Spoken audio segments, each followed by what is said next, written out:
The boy got a 0 on his test. He was afraid his parents would beat him when he got home, so he had his dog tear the test paper into pieces. When he got home, his mom asked him how he did on the test. The boy didn't even dare to look up. He pretended not to hear her while drinking his milk. Just then, his older brother, a top student, came home. The older brother handed the test paper to his mom and said with disappointment that he'd only scored an average grade this time, just 2 points higher than the second-place student in his grade. Then he looked at his younger brother. John pretended to be drinking milk. The next day at school, the teacher noticed John staring blankly out the window, so she asked him to read a passage from his textbook. But John said the letters in the book were dancing. The teacher clearly didn't believe him. She even deliberately asked him to read those dancing letters aloud. As a result, John read a jumble of nonsense. The teacher was furious. The classmates were all laughing at him. The next moment, the teacher told him to get out. This boy's name is John. This wasn't the first time he'd been kicked out of the classroom, but he really wasn't lying. In his eyes, the letters really were dancing. This condition is called dyslexia. The letters he sees appear reversed, like in a mirror. For example, the letter B looks like a D to him. The famous scientist Albert Einstein also had similar symptoms. In fact, John is a genius with a vivid imagination, especially when it comes to drawing. He uses colors very boldly,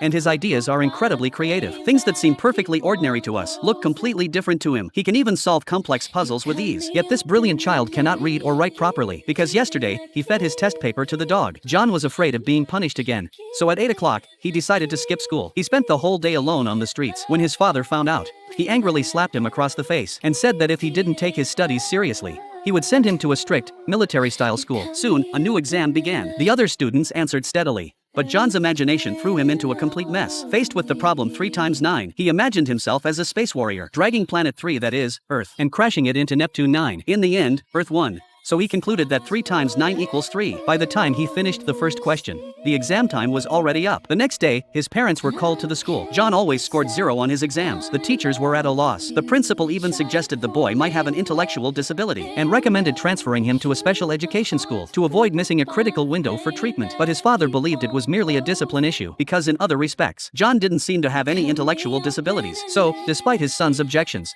he sent him to a strict, military-style school. The principal confidently told the father that even if John were a wild horse, they would be able to tame him quickly. And so, John was left alone at the school. But the new environment didn't help him at all. On the contrary, without his parents by his side, he felt even more isolated. He began to hate everything about the place. Even art class, which he had once loved, no longer interested him. Even when repeatedly punished by his teachers, he chose to remain silent, because no one believed what he said. Gradually, he began to shut himself off emotionally. His grades showed no improvement at all. In fact, they were worse than before, until one day, a new art teacher named Jack arrived at the school.